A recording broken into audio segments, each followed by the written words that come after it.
Here's what happened on episode 8 of Cutthroat. You can really tell that the red team is struggling. They have no idea what they're going to do day to day, and it really does look like it's frustrating. It's getting to the point where Brad doesn't even know how he's even playing the game, if he's playing it for him or if he's playing it with his wife in mind. He's just really starting to doubt how he's playing this game anymore.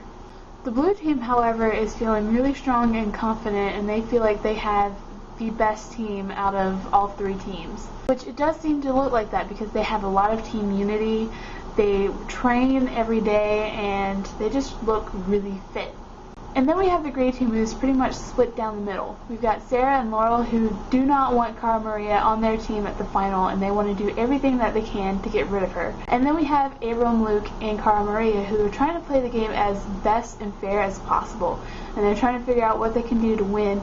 And they also don't think that Laurel is being as competitive as she claims to be. The mission this week is called Highball. The teams have to get their balls from the bottom of the hill to the top of the hill the fastest. What they have to do is they have to balance these balls on these tall martini glass looking structures. Two people will be holding these martini glasses as one person loads the ball onto the top, and they pretty much have to balance the balls from the bottom of the hill to the top of the hill, and then they have to put it in this basket. It looks really, really hard and really, really frustrating. They had a 90-minute time limit, so the team with the most balls in their baskets after 90 minutes won the challenge. This mission looked completely impossible, and it looked utterly frustrating, and after a while it looked like nobody was going to get a single ball in their basket.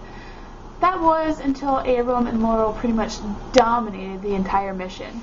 They ended up getting 4 balls in their basket, and Derek and Johnny tried their hardest, and it did look like they were going to at least be competitive with them, but they only got 1 ball in their basket after 90 minutes, so the gray team won. The funny thing about that was Laurel ended up cussing out Abram about how much she hates him and how much of an asshole he is after the mission was done, and they did not want to be near each other at all after the mission. It was hilarious.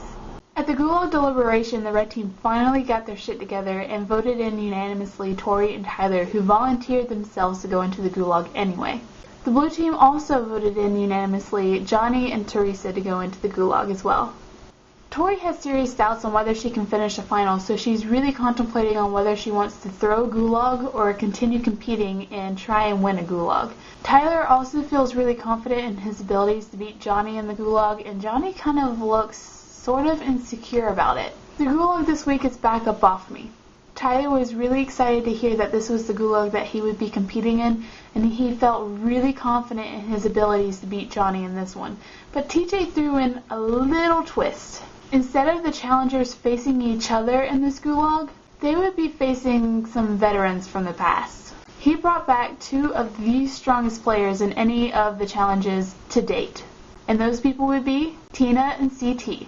You could tell by the challengers' faces that they really, really did not want to do this. TJ had this coin that had a red side and a blue side, and he flipped this coin, and whichever color it landed on, the person from that team got to choose whether they went first or second.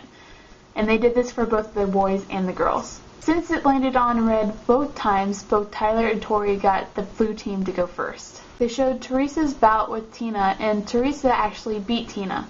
And then they went to go show Johnny and CT, and that's whenever they ended the episode.